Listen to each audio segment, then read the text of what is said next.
Hello and welcome to the Winners Never Quit podcast about mental resilience, learning from hardship, all to build a winner's mindset. Hosted by myself, Jack Jarvis, and if you could like, follow or subscribe to the podcast, I'd really appreciate it. Today I'm joined by Paul Minter. Now Paul joined the army in 2003 and served for 18 years in the Household Cavalry, completing 5 operational tours, 4 of Afghanistan and 1 of Iraq.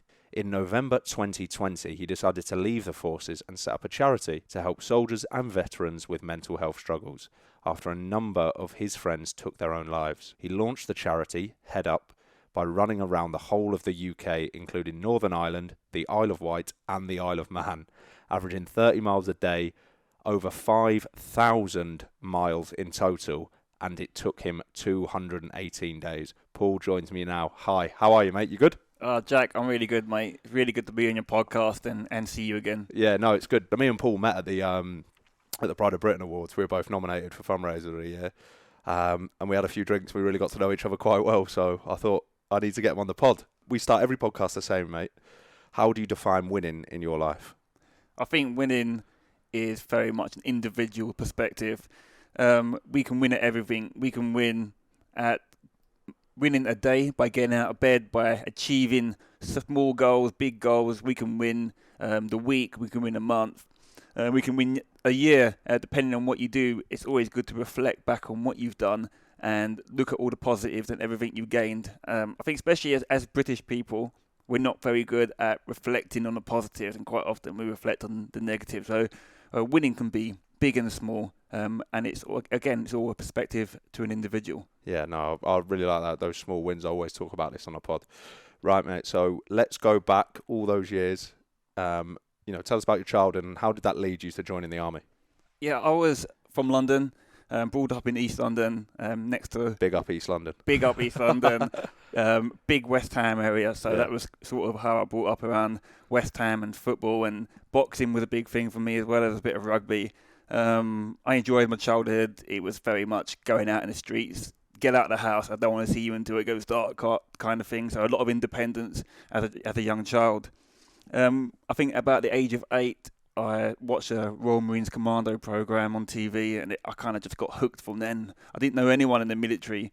Was that the one that he follows him all through training and then on to like Herrick 5, was it? No, that was it was way before that. We're talking about in the 90s. So, yeah. But a very similar sort of one, Yeah. where you watch them through training and watching them do their regains and falling off, and all the way up until they do the 30-mile yomp at the end. And I was just hooked on it, and I thought, wow, how amazing is this? This is what I want to be part of, this group of people that are pushing themselves. And it stuck with me all the way through my childhood, and I never changed my mind, even though I didn't know anyone in the armed forces and never had. And once I turned 16, I went to Newcastle, where my mum moved to with her partner, and I asked to join the army, and she was like, look, you're still very young, why don't you try and give college a go?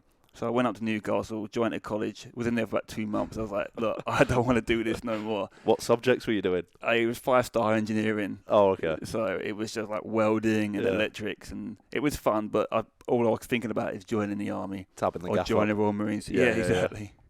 Yeah. And so I actually went to a careers office up in Newcastle, and I said to the Royal Marines, can I come and speak to you about joining the Royal Marines? And there was a sergeant, Royal Marine sergeant, and he just said to me, where are you from? And I said, London. And he went, well, fuck off back to London then. And I thought he was joking, but he wasn't. And then he shut the door on me, and I went home and I told my mum I've got to go back to London. She was like, what? And I was like, yeah, so I've been told to fuck off back to London, so that's what I'm doing. So I got on the train the next day, went back to London where my dad lived, and went to the careers office, and the Royal Navy weren't there at the time, so the army dragged me in and said, you're too young to join the Royal Marines, join the army. And that's how I kind of ended up in the army. But somehow I joined the Household Cavalry. I'm not sure. I think I went through about 3 or 4 different regiments before I ended up in the Household Cavalry through training. But never looked back. Fantastic regiment. Really enjoyed serving with the people I did. Yeah, mate. It's funny to hear how other people join the army. My old man was in, so all my godfathers, people you call uncles, were in. So I knew as soon as I went, I remember going to the careers office as 15-year-old lad. I was like, I'm joining the engineers. I want to go 5'9" commando. And they were like, all right, mate. You can, obviously, they sell you whatever you want, mate, at the careers office, don't they? Yeah. They were like, yeah, but let's just get you in the army first. So you joined the household cav. Tell us about sort of your training, and so you joined in 2003, and then how long was it? How long was that training cycle until you were in Afghanistan for the first time?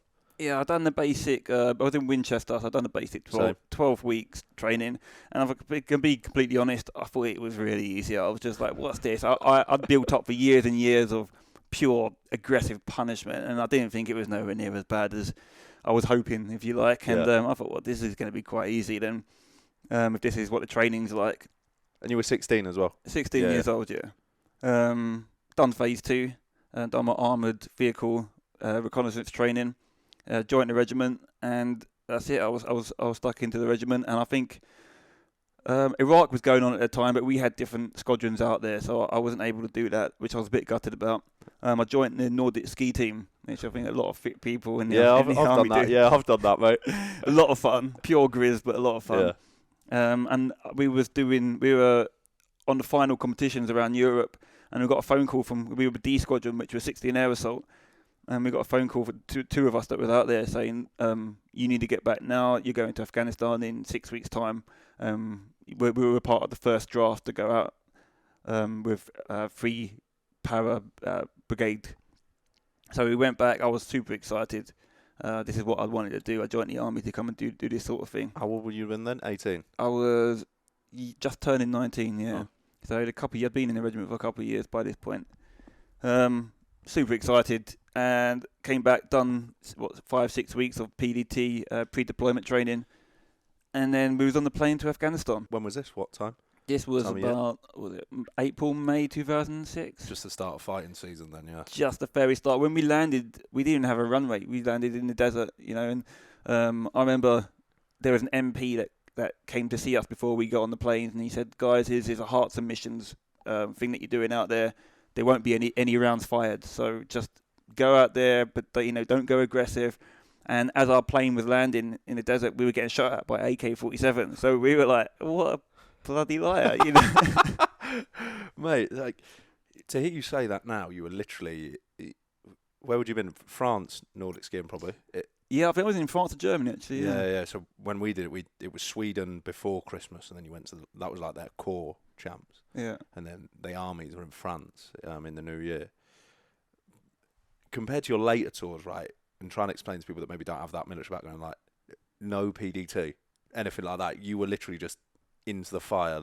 How was that, and what was that like, as a 19-year-old lad?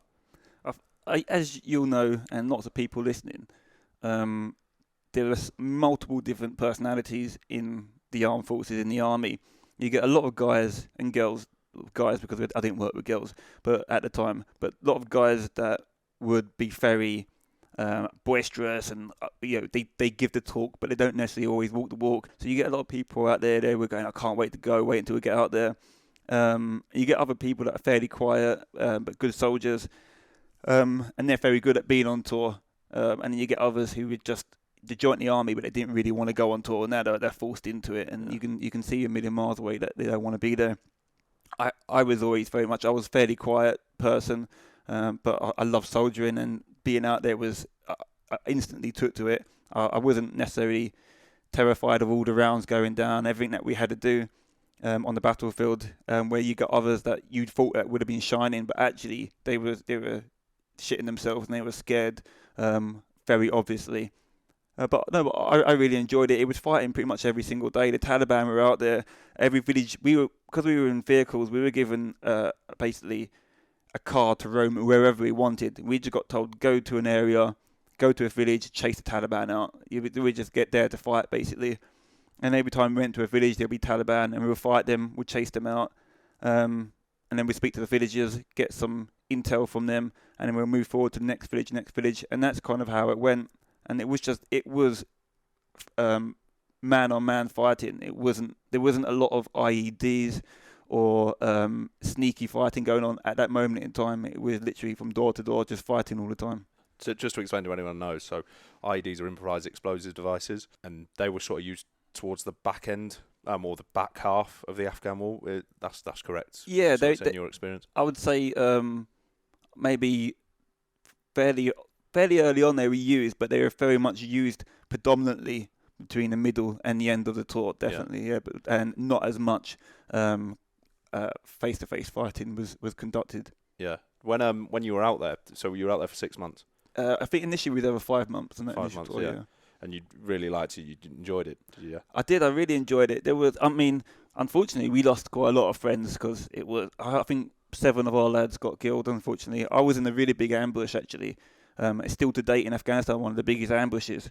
And it was one of the first times that an ID was actually used. So what happened there, Paul? So we was in a place called Musakala, and we were going in to relieve some people in a barracks that had been overrun by the Taliban. The Taliban had said, look, you can leave. But so we were a bit dubious of it. So we were going in to give them support in fire in case something kicked off. But they tracked us coming in, and they set up an ambush. I was the lead vehicle, and they had attacked us with rocket-propelled grenades. Was that something I didn't include in Paul's intro? Has actually been blown up not once but twice. Yeah. Was that the first time? This is the first time, yeah. Completely unexpected. I remember standing up out of my vehicle and I saw an RPG coming towards me, and I was like, "Fuck, I'm dead. I'm dead." Like, there's no two ways about it. We know what happens when an RPG hits a vehicle.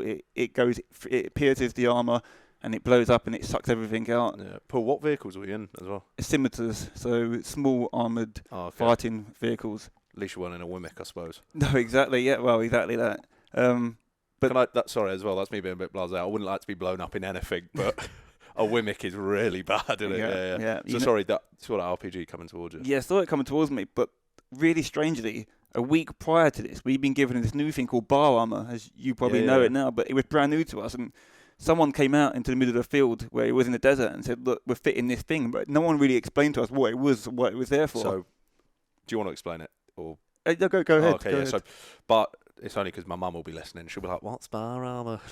She's not even Northern. I don't know why I did that accent. So bar armor is bars that go on the outside of your vehicle, and they basically provide a standoff between the skin of the vehicle and whatever hits it. So an RPG, instead of hitting the vehicle, and because it's like a big molten slug that gets fired through the skin, that will hit the bar armor, go off, and that standoff will basically stop that, and just give you enough distance to stop that slug going through the skin of the vehicle and killing everyone inside. So yeah, so that turned up getting fitted, and you're like, what is this going to do? I had no idea what it was. Didn't really care. All I knew is that it helped me get on the vehicle quicker, so that's all, and get off it easier. Oh, this is amazing. Yeah, exactly. It was like having steps all around your vehicle. But so I instantly in my head I was like, well, I'm dead. This RPG's about to hit me. It hit the vehicle, hit the bar armor, and blew up. Knocked me out. I fell into the vehicle, and then. So were you at the back of the vehicle? So as the vehicles work, you get a driver at the front, where the engine is, and then you get your commander and your gunner. And I was a gunner who stand in the turret or sit in the turret at the sort of like mid to back of the vehicle. So it hit me pretty much direct to my right hand side. I went flying into the vehicle. The whole vehicle was blown apart. Another one hit the front and another one hit the left. So there was a proper well-planned ambush. There was a vehicle behind us that at the same time as this happening, they'd gone on top of this some wood, and underneath this wood was loads of rockets, and they detonated it as an IED, and this is one of the first IEDs in Afghanistan. Unfortunately, everyone in there got killed instantly. Now we were left alone. We were left on our own because everyone else in our packet had gone because they thought everyone was dead. They were like, "There's no way anyone survived that." So they left us to get to the high ground to fight the Taliban that were closing in, which were over 100 of them. Which then left 3 of us with no comms to those above us. So there were 3 dead in the vehicle behind you. 4 behind us. 4 behind you. Then your vehicle's immobilised.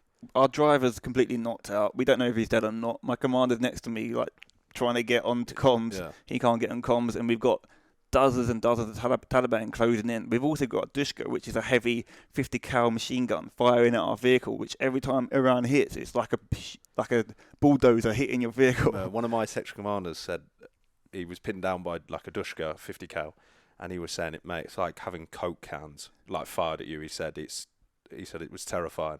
You feel it's almost like you can feel it piercing you every time, even though it's hitting the armor.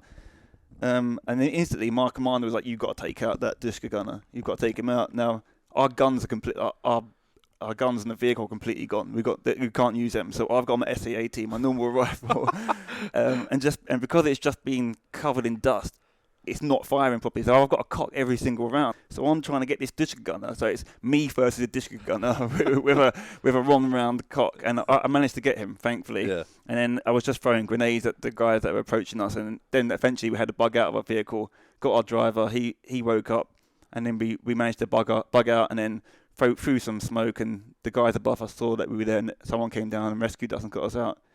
So that was the first real big occasion in Afghanistan. And how long have you been there at that point?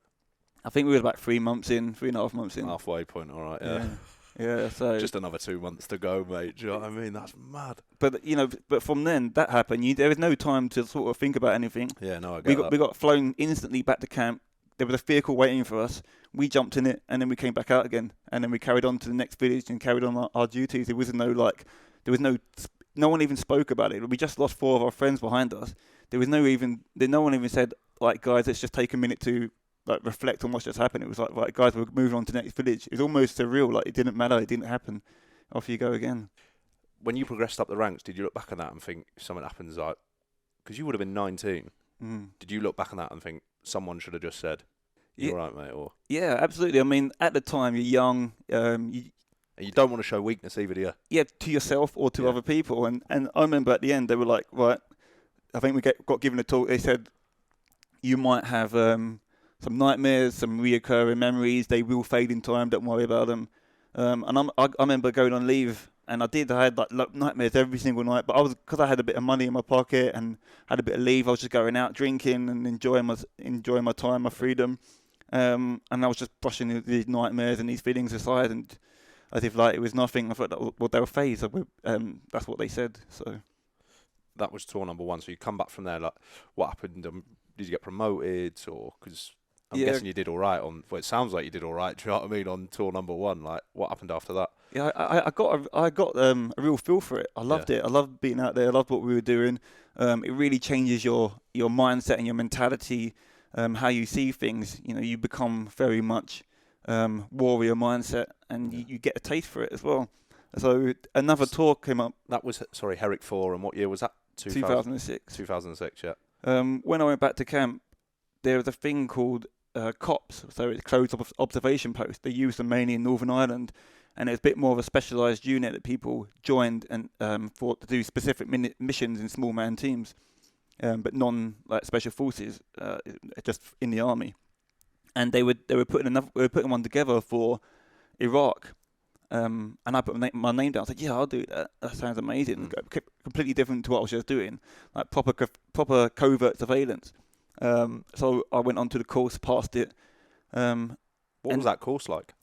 It was good. I think it was about. Where was it ran out of? About 12 weeks long, maybe. It's down in Warminster, in Salisbury. So you do a lot of covert stuff, a lot of tactical training, and then you do a lot of work in like apartments, setting up covert OPs, looking on people going clubbing and fake targets, etc. Yeah. And but it was really exciting. And we went to Iraq and we done that, and we was in 4-man teams, hiding out in bushes and rooftops, doing all sorts of stuff. Just gathering intelligence on insurgents that sometimes we'll be in a bush, and we could be there for anything between 2 to 3 weeks, and no one even knows we're there. And 100+ insurgents could walk 2 meters in front of you with all their weapons, and they don't even know you're there. So a whole new experience. Was that building like OPs? Was it? OPs, yeah, exactly, yeah. Yeah, mate, that sounds awesome. How long was that tour? That was 7 months. So most of my tours were 7 months from now, and I think that was kind of a bit of a regular thing. That's a long time. How did you sort of deal with that, like with family and friends back in the UK? I've never been an emotionally attached person, so for me it wasn't too bad. You get 2 weeks off in between. I actually gave my 2 weeks up because a friend of mine just had a baby when he was on leave, and the baby wasn't delivered until right at the end of his R&R. So I said, can he take my 2 weeks R&R so that he can stay out for another 2 weeks? So I sacrificed mine, which is great for me, because all I wanted to do was go on these missions and do these ops. They were really exciting. I didn't want to go back home. What was the point in that? So yeah, I managed to get a 7-month solid tour in. Did you get anything in return before we'd off that geezer? Did you come back? Oh, there's a pack of Haribo, mate. Do you know what? I was speaking to him the other day. He came and saw me on the run, that we'll speak about in a bit. And I said to him, I can't remember. He didn't do something. So jokingly, I was like, oh, well, that's nice. I gave you 2 weeks of R&R. He went, no, you didn't. I said, yes, I did, you cheeky git. I said, like, why do you think you got an extra 2 weeks? I went, oh, I thought they just gave it to me. I said, oh, mate, I was my R&R. So, yeah, he's only just found out recently that it was me that gave it to him. Yeah, I hope he gave you a big donation. Yeah, he has. What was one of the best ops that you did while you were in Iraq? There was a police station, and it's called the PJOGs. I can't remember what the abbreviation was for. So anyone that's been in Iraq will know that the PJOG is this little police station surrounded by loads of sky rises, and it's known as Sniper Alley or Sniper Valley. Yeah. And we were on top of the roof. No one goes on top of the roof because you just get sniped. But we managed to build a little hut, and we were watching all the insurgents going in and out of these different buildings and gathering information. So that was very cool. No one knew we was there, and you're not supposed to be up there, so that was good. There was another one that we done that actually there's a river that separates Iraq and Iran, and there's a little island in between that no one really governs or has. Yeah. We actually went to go and put cameras in facing Iran because they were bringing weapons over and they wanted us to verify it. And that was a really dodgy mission, and we lost comms with the sky that was watching us. There's only 3 of us, and then 2 boats from Iran came over to the island, and they were searching for us because they thought they heard something. And all we had was 1 rifle, 1 magazine, and all this camera equipment. So we just had to lay up, throwing a lens at them if it kicks off. Mate. We were just had our rifles pointed, ready to shoot if they saw us. That was it. And thankfully they didn't. Got back on the boat and went back, and we just bugged out as quick as possible. Gee, like, how do you come back from those like that sort of off and think, fuck, I'm not getting paid enough for this, like, or were you just like, yeah, it was exciting, mate, I loved it? It's just exciting, I loved it. Yeah. Some people join the military, especially during the tour times, for money, for something to do, and others join it for the thrill and the buzz. And I was very much the one who was for the thrill and the buzz. So it was, for me, it was just, yeah, I just loved doing it. So yeah, that was Iraq. And then what was how long were you in the UK for until you went back out to Afghanistan? So I came back and my regiment were going out again to Afghanistan, and I wanted to jump on that, but my regiment actually said, look, you've just done 2 back-to-back tours. They were both pretty hairy in their own rights. I was a physical training instructor, so they said, we're sending you down to Royal Armoured Corps Phase 2 to go and train the guys for physical training. So I went and done that for 2 years. How was that? It was good, a lot of fun. Tracksuit soldier for a couple of years. Yeah. Got to experience what it's like to help train the younger guys, to give them a bit of inspiration and have a bit of impact on their lives. So yeah, I really enjoyed it. I'm at our phase 2 establishment now, and I just recently been on AT, and this guy comes up to me and says, "Oh, you're right, cool. How's it going?" I said, "Oh, really sorry, mate. Like, I don't remember you." And he's like, "Oh," and I said, "No, that's a good thing, because I guarantee you can still remember the absolute pain in your asses, but you can't remember the good blokes or like the sort of grey men, can you?" Like, no. What sort of challenges did you see when you were there with like some of the recruits? You must have sort of a few names in mind. Smith. Yeah, there were some, and you'd see some that just came in to just be really rebellious. They didn't really care that they were there. They'd obviously had quite a few issues through their childhood for whatever reasons. And they just didn't want to listen. They would do everything they could to just ignore you.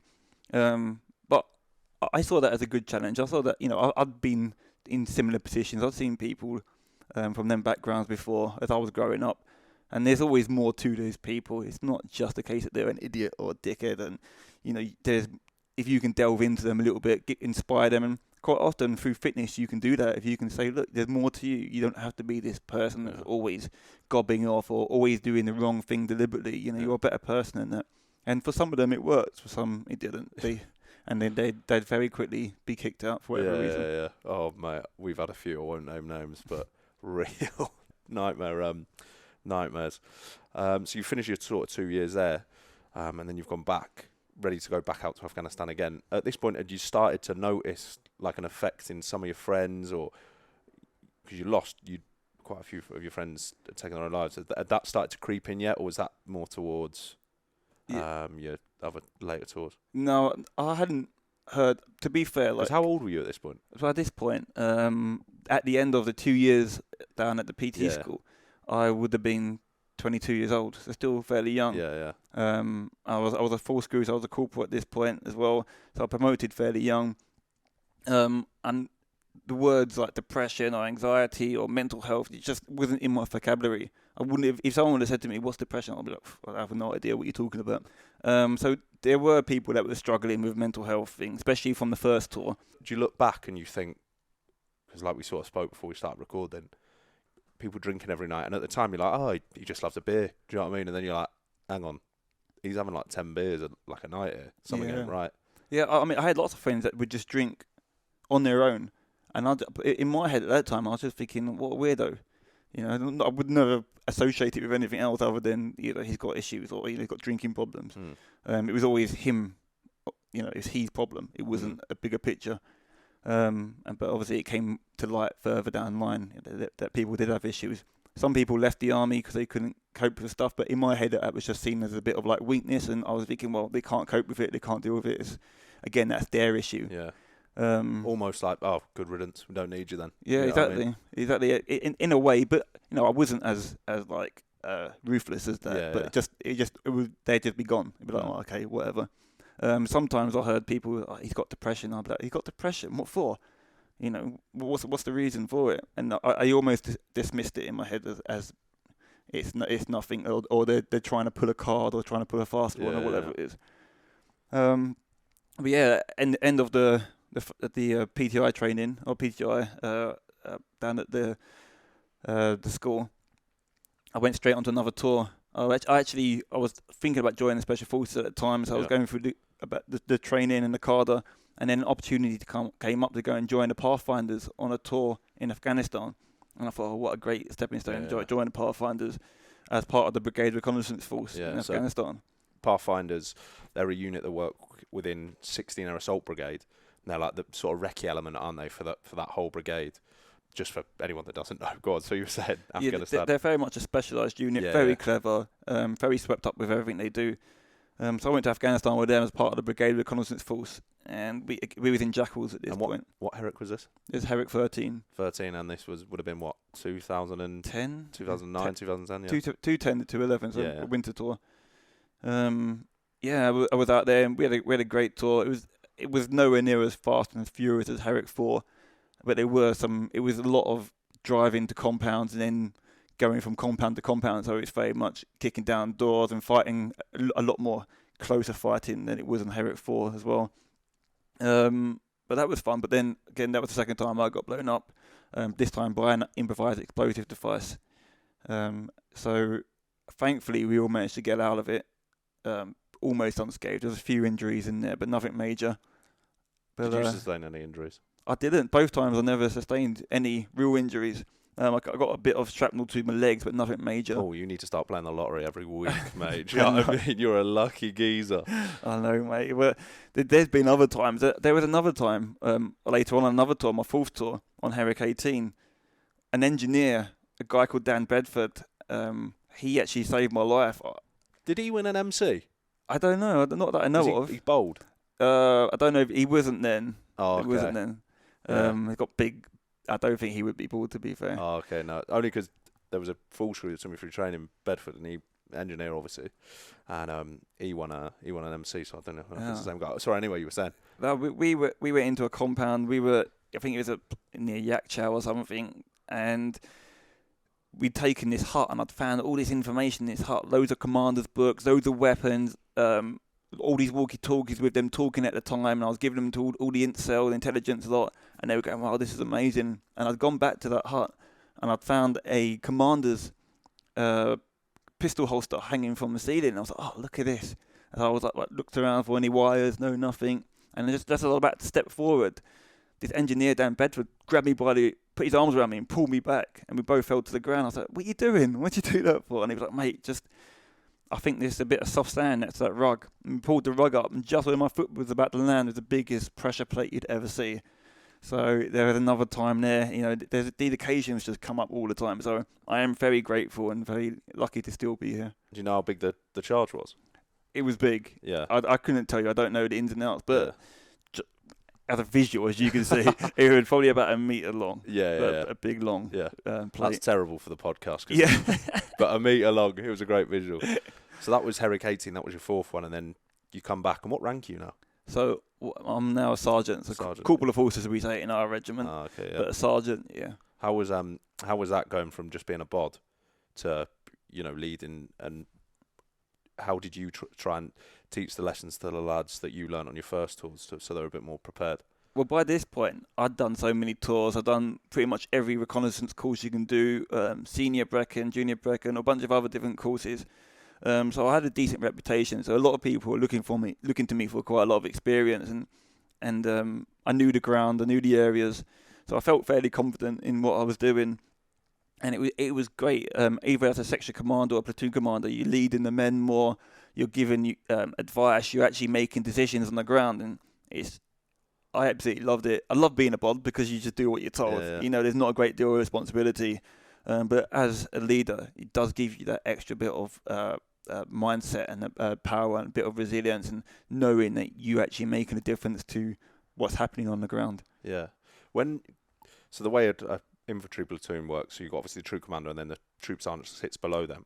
What advice would you give to them? Because a lot's expected of those young troop commanders when they're technically in charge, but they've just been to Sandhurst, they haven't. So how did you help them, and what sort of lessons did you teach them? I think quite often how it normally works, and certainly with us, the troop leaders, the troop commanders, they certainly have a vital part to play. They're intelligent, they're clever, they're very good at being rational as well, which is good sometimes, and sometimes it's not. So a good troop sergeant, a good troop commander, they will work well together. The officer will come up and deliver the mission, how they believe it's going to happen, how it's going to play out, and then they'll listen to a troop sergeant, and then the troop sergeant and the troop commander would then listen to the section commanders and all the other guys involved, because everyone has their part to play. Everyone has a different, so the lead scout knows more about the ground than the troop sergeant does, or the troop commander. So you need to listen to the troop scout. Well, look at Bedford, mate.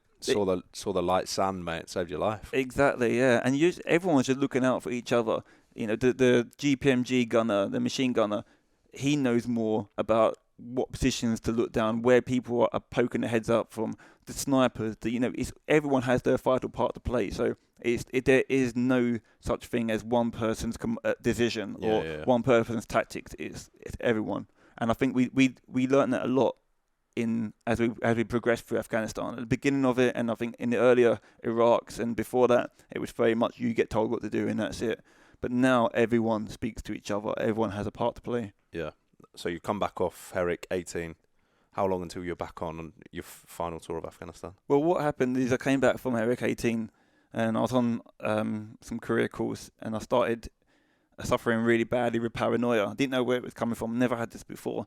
And I started thinking everyone was out for me. Everyone was trying to get me. And then I started suffering with sleep. And I reckon in about 2 weeks, I probably had about 10 hours sleep. It was really bad. And I didn't know what was going on. My head was all over the place. I didn't know what to say to anyone. I was trying to just deal with it and let it pass. And then a doctor saw me and he was like, "Look, you're all over the place. You can't do this course. We're sending you back." So he sent me back, and I thought, well, I'm going to get some help for whatever's going on. And then they put me in charge of the BRF, the Brigade Reconnaissance Force, which is a whole bunch of men and a bunch of vehicles, which I was like, oh, bloody hell, I've got even more pressure on me now. And this stuff is still going on. And things just progressed terribly wrong from there. Everywhere I went on the trains, or everyone out on the bus, walking down the street, I just thought people were following me. And because I didn't know what was right and what was wrong. I didn't know whether the paranoia was right and there was something going on, or my other conscience was telling me that it's just me being paranoid. It was a very confusing time. And a few incidents happened from there, which was really bad. For example, I was in London one day, in the middle of the day, and I saw a man, an Asian man, with a bag on his back, and I thought he had a bomb in it. So I convinced myself that was a bomb, and I need to save everyone. So I jumped on him, held his hands down, and I said to everyone to run. I said, he's got a bomb. So everyone ran off. Police came in, bomb squad came in, called in the area, checked the guy, and next thing you know, I'm in handcuffs. And then they took him to police station, and that was kind of like, the big wake-up call, like, there's something wrong. So what my regiment done, we're quite fortunate we've got a ceremonial side, which I've never been to by this stage. About 14, 15 years into my career here. And they sent me over there to go and work the horses, get me away from the more aggressive side of combat role, and that really helped to an extent.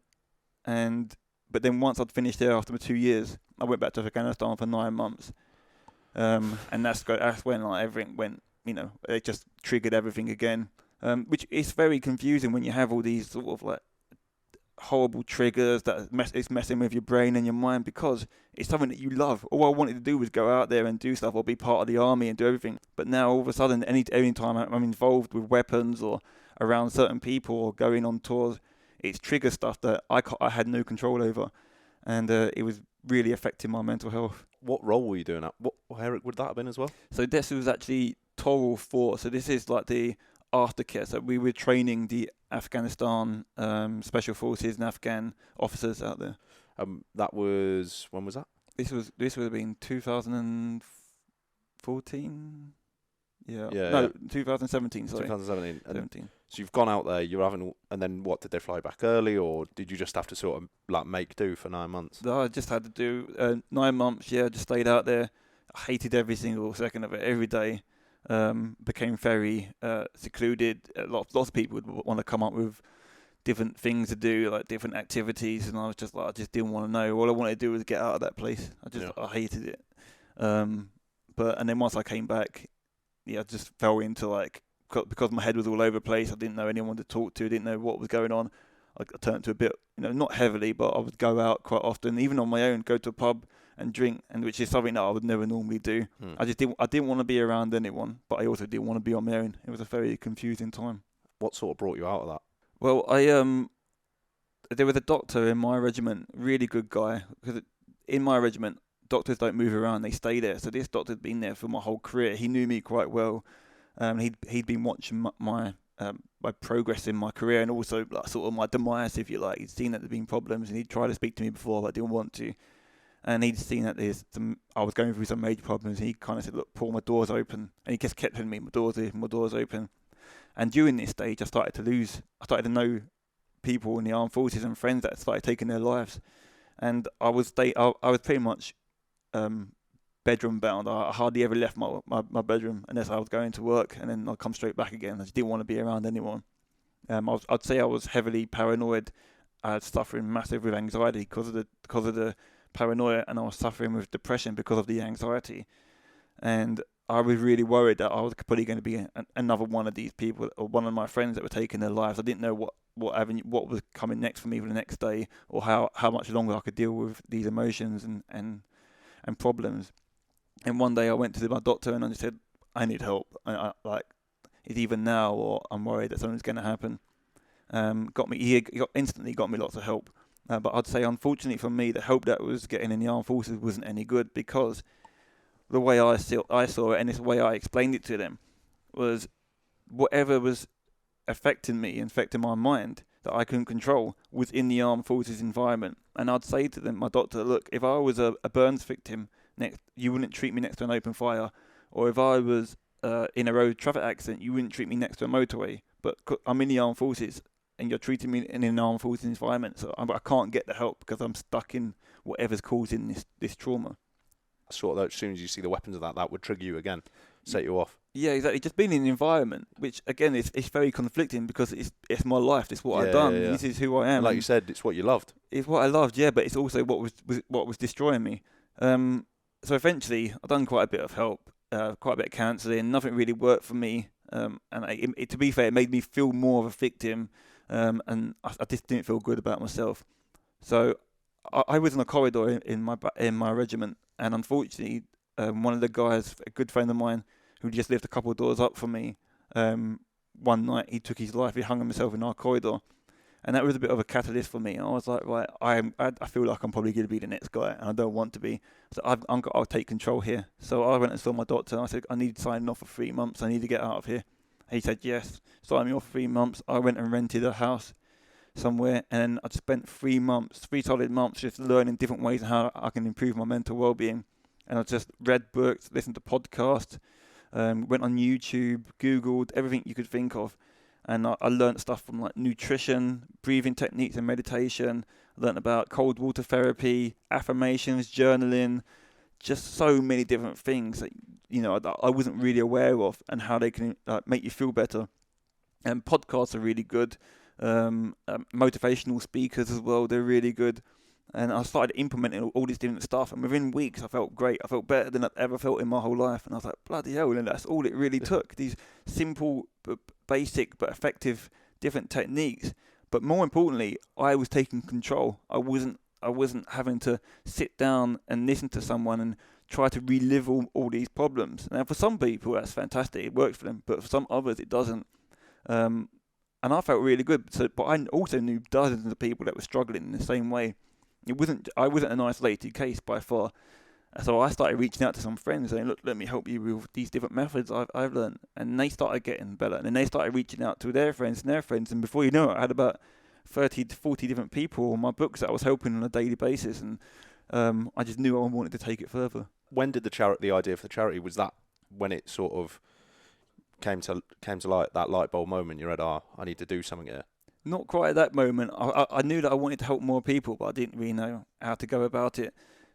I went back to my regiment, and the doctors and psychiatrists had made the decision that my service was no longer required because of my mental well-being, which was a complete devastation for me. I was like, well, what am I going to do? This is all I've ever wanted to do. I was going to be, an LE, so an officer at some point, and be in the army till I was 65 years old, and now you're telling me at 35 I can no longer be in. And also I was still struggling when I went back into the armed forces. I wasn't fixed, I wasn't perfect, but I had found ways to make myself feel better. So the pandemic happened. So I managed to escape to Scotland with some friends. That old thing. Yeah, that thing. I don't know if anyone can remember.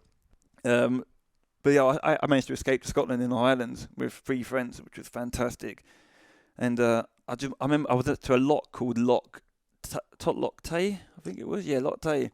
And I remember saying to my mates, I'm going to run around that. They were like, mate, that's well far. Like, you can't run around that. I said, I am at some point. I'm going to do it. I just had this calling to run around it. And I ended up towards the end of the lockdown. I said, right, I'm going to go and run it. So I ran it. It was 34 miles. It's further than I'd ever ran. I'd probably ran a marathon before, but wow, rookie numbers, mate. 34 miles. Yeah, they are now. And I ran around it, and it just came to me as an epiphany. Like, set up a charity, set up a retreat, teach people all these different positive mindset methods that you've learnt yourself, and that you've been helping other people with. And during the run, I was like, well, how am I going to promote this charity? How am I going to get people to know about it? And again, it just came to me, well, run around the whole United Kingdom talking about it. What better way than going around the perimeter and reaching everyone? So I had an idea then. I went back, wrote down everything I thought of, and then I had to come up with, I can't do this charity on my own. I need people around it to help, but not just anyone, but people who are really going to have a big effect. So I kind of came up with a bunch of names of people that I thought would really help. And I had the top 3 people, approached them. After a couple of weeks, they all agreed. They said, yeah, fantastic idea. And we sat down, come up with a business plan, how we're going to develop this retreat, what's it's going to take to do it, how much is it going to cost. And then we started putting the motion, everything into motion. Wow, no, that's amazing, mate. That's amazing. What date was that? So this would have been, this would have been April, May, June-ish of 2020? April, May. And then, so how do you even start a charity? Like, you obviously have to register it and that. It's this is a pandemic as well, don't forget. So charities are starting to disband. They couldn't financially keep themselves going. So I spoke to Charity Commission Board, and I was like, well, we want to start a charity. And they were like, well, who are you? What affiliation do you have to charities? What sort of experience have you got? And I was like, none to every answer, to every question. I'm absolutely clueless, mate. Yeah, I've just been in the army running around with a gun for the last 18 years. Yeah. I've been tabbing up the gaff, looking well tasty, mate. Giving it big licks on the general in Afghanistan. Exactly. So they were like, okay, well, maybe have a little think about whether you want to do this. You might want to just do like a fundraiser for a charity. I was like, no, we want to start a charity. Like, we've got a business plan. We want to start actioning it. So they told me the process, and we went through one way, it didn't work, another way, it didn't work. And it was just like, it was just demoralising. But we just kept at it. And a few months down the line, we found the angle and the route in, and it's just a process you got to go through. There's lots of red tape. There's different statuses to charities as well. So there's full charities, which are full non-for-profit charities, which is makes up about 5% of the charities in the UK. And then you got sort of like investment charities where people can invest into, but then they take a bit of the profit. But that's a good way to get charities up and running and get some money. We decided we didn't want to be an investment charity because we didn't want to be manipulated by people coming in. We want to be fully transparent, but also you get big tax benefits by being a full non-for-profit charity. So we were dedicated to go down that route, which made it a lot harder, but we did it, and we got full status as of August last year, 2021. Oh, amazing! So it takes a while then. It took a long time. Well, I suppose that's a good thing, innit? People committing charity fraud and that. You know what I mean? It's exactly. pretty scummy way to do it. Exactly. So you wanted to launch this charity with a big event, and you came up with a run round the whole of the UK. How was that? What was the start like? And explain that whole journey, because 218 days, mate. It was a big old beast, wasn't it? It was a big old beast, 218 days. But I actually was going to do it during the winter, which I'm so glad I didn't do. Yeah. So I was getting discharged from the armed forces, from the army, on the 27th of November 2020. So I said, I'm going to start the run on the 28th. I thought, what a great way that way, like, I'm not really leaving. I'm getting straight into something. Yeah. So I set it all up, and it was, I only initially just said it just to see what would happen. So I put it out on YouTube, or not YouTube, sorry, on like Facebook or something, and then loads of people were like, "Oh, this is amazing, great!" I mean, everyone was like buzzing because COVID was coming to the end, or they didn't know what was going on, and there was a great community spirit after COVID. Yeah. And then loads of people. And then next thing I got a phone call from the BBC saying, "Do you want to come to the BBC and talk about your run?" And I was like, "Oh my god!" Like, I only was just telling a couple of mates. Next thing you know, I'm on BBC, and I was like, "Well, I got to do it now." And I'd already said that I was doing it on 28th. Thousands of people started messaging me, getting in touch, saying they want to help, and I was like, "Well, I've got to do it." And then I got rid of the house that I was renting, sold my car, boxed all my stuff away. 5 days away with my bag, waiting to go. And then another lockdown came. Yeah. And I was like, fuck, that's it. Like, I'm like, what am I going to do now? So I had to postpone that. Yeah. And then I was like, well, I'll wait for the lockdown to finish. And then another one came. So I thought, well, I'm just going to put a date on the 1st of March, 2023. Surely it's all going to be over by then. And then I started training with one of the best ultramarathon runners in the UK called Carla Molinaro. I approached her. She said her books were fully booked. She couldn't take me in, but she loved the course. She gave me loads of advice. We had loads of conversations. She was a lovely person. And then one day she just phoned me and said, "Look, I really want to help you with this run. I'll take you on as your coach." Yeah. So I had her as my coach, and I learned so much about ultramarathon running and long distance multi-day running. Yeah, mate. No, that's epic. Absolutely epic. So what was the start date? 1st of March 2022. 2022. What was that first week like? Oh, crazy. So the first few weeks, I started in Liverpool and I went clockwise. So I ran around England, Scotland, Wales, Northern Ireland, Isle of Wight and Isle of Man. Why did you start in Liverpool? The reason I started in Liverpool is because I wanted to get Scotland out of the way as a psychological thing. Yeah, no, I like that. Let's just get this done, this big lump up here. But also I wanted to evade midgie season. So and they come in the billions in the west of Scotland. Yeah, so, Otterburn. Yeah, we know it well. Exactly. Mate, I remember we were up there, and a guy called Willis, mate, didn't have a mozzie net, and we'd been like doing this OP all night anyway. He come out right, and I kid you not, he looked like ever seen Bear Grylls? He gets stung by that thing. He looked like that, just proper elephant. Yeah, mate. You couldn't make out any features. Like his eyes were like swollen shut. Oh, he was horrific. Well, I've seen all this before, so I'm like, I'm not going. I need to get this out of the way before the midges come. So I looked at a city that was fairly close to Scotland that I could do, and I thought, well, Liverpool kind of. If I do Liverpool, that's me. I've done the northwest of England then, and then I can go around Scotland. And also Liverpool's quite a big city, so that's a great place to start and finish. Hopefully get lots of people joining me at the end. Yeah, and the Scousers love it as well, don't and they? The Scousers love the military, huge military community up there. So all in the Irish Guards. Yeah, that's it. Yeah, exactly. So that was it. Yeah, the first few weeks were difficult, but my coach Scarlett, she said, "Paul, you're gonna feel so many pains, so many niggles. You're gonna think you're injured." She said, "You're not injured. You'll know if you're injured because you can't move."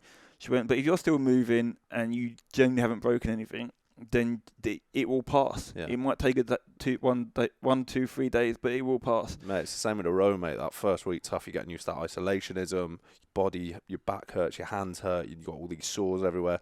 And then like after that week, it's just like, you know, your backside, your hands just adapt to it.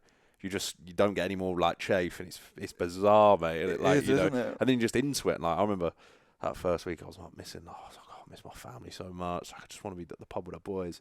And then after like that first sort of 5 days, I was like, God, I just missed food. Then like for the last 100 odd days, mate, it's nuts. But it's good to be in that sort of survival mode, isn't it? To push yourself to that, because then you start to actually appreciate the little things in life, like eating. Like we take that for granted, but eating is like it's an absolute, privilege. Oh, it's magical, isn't it? Like, it honestly, like the smallest thing. Yeah, like you had all those Pringles, right? Yeah. And that you found. I think you said to me you found a Pringle one day, and it was like all your Christmases come yeah, at once. Yeah. No, it was one of Pringles. So I only took 2 tubes of Pringles for 111 days. That's the only Christmas I took, so that was stupid.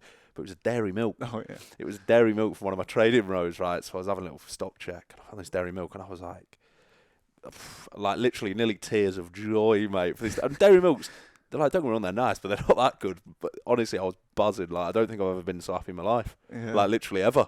It's the little things, isn't it? It is good.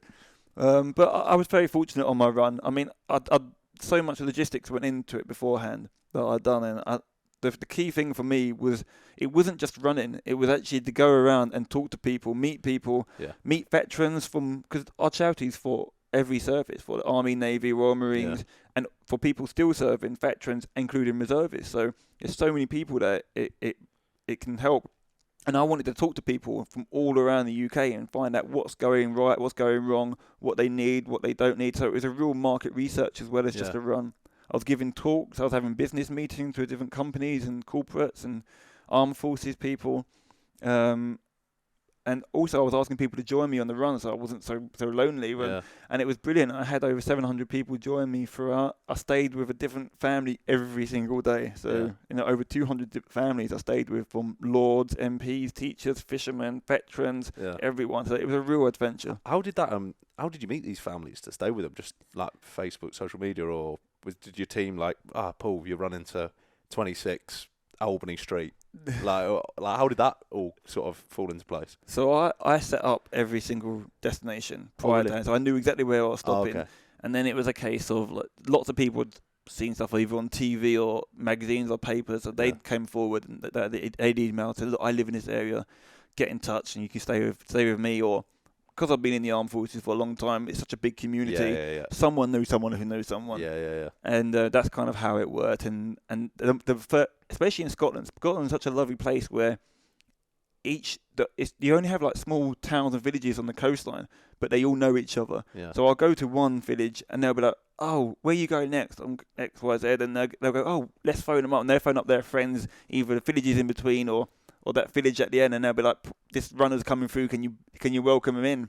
So I'll get to the village or the town, and there'll be like 40, 50 people standing outside just clapping me in, even if it's raining or hailstone. They don't care about the weather up in Scotland. No, they don't. They're just just bad at it, so they need to just get on with it. Exactly, and they're just such lovely people. And if I didn't have somewhere to stay, someone knew someone. Yeah. What was the toughest part of the run?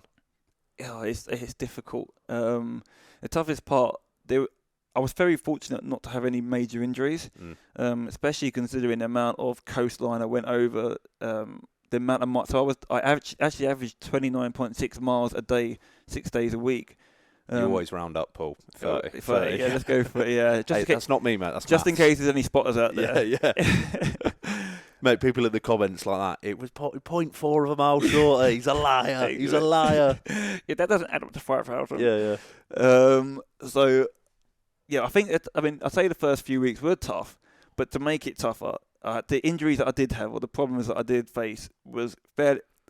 As I approached Scotland, the first town you come to is Gretna. Yeah. And just as I got into Gretna, I was having a shower one evening, and I slipped in the shower and cracked 2 ribs. So I've got these 2 cracked ribs, and I couldn't sleep throughout the night. I was barely breathing, and my mate was like, mate, just let's have a couple of weeks off. Cause I had a friend with me. I have a couple of weeks off and then we'll restart. And I was like, mate, I am not stopping. Like, I've got people to meet. I've got things to do.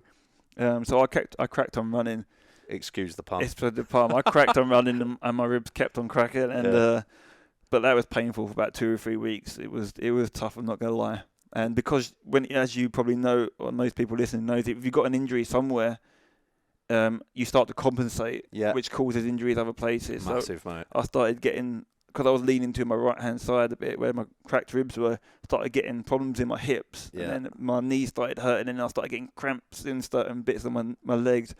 But I was just so determined to just keep on going. I was like, look, I have a little motto that I use. Pain is temporary and pride is forever. Yeah. And I thought, no matter what the pain is, whether it be physical, emotional, psychological pain, if you just keep pushing on through it, eventually it passes, and you don't know about it anymore. But the pride you can take from keep on going is the best thing ever. Yeah, no, mate, amazing. So on the back of the row, how much did you raise in the end?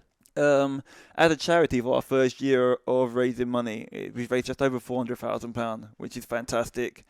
So the run itself, I don't really know how much money we raised because I had a Just Giving page personally, which I think was about 65,000 in there.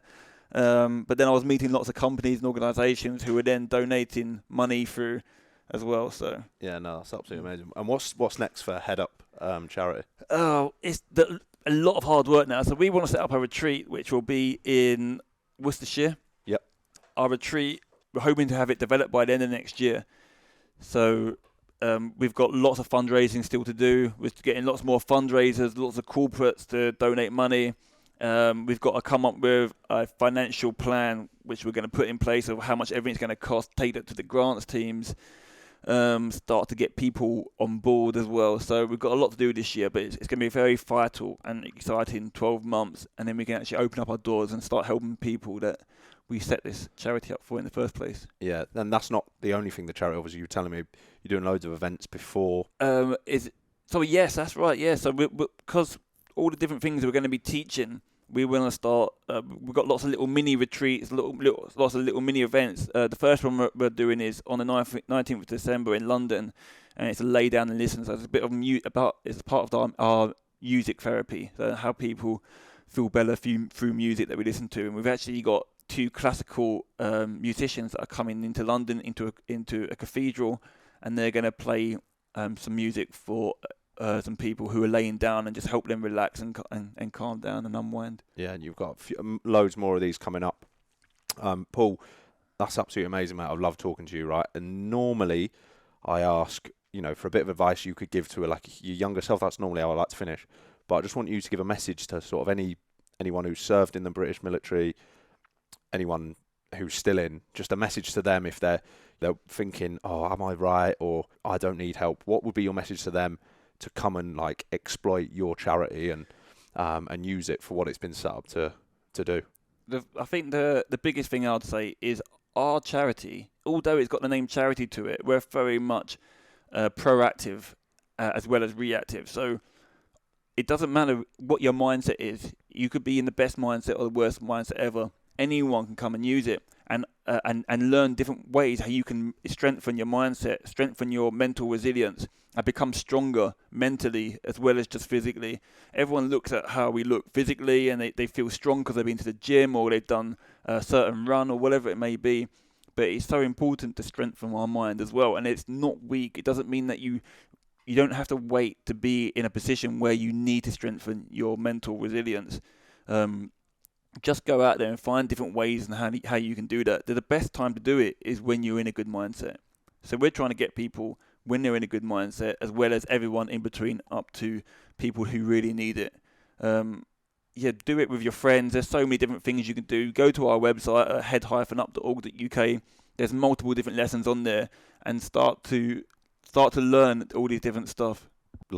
Really massive message, really good message there, mate. And I'm really obviously being in the military, I want to share that because we've spoken about geezers, mate, that could maybe use a bit of a hand, but they're too proud to ask for it. So it's something I'm definitely going to get behind, mate, and I'm really excited. Nice. Guys, that is the end of the episode today. If you enjoyed it, please could you follow, subscribe, all that good stuff, because it helps grow the pod, and I'd really appreciate it. And finally, thank you for listening. You enjoy that, mate? Yeah, really good. Mate, Cheers, man. Big thank you for coming on, mate.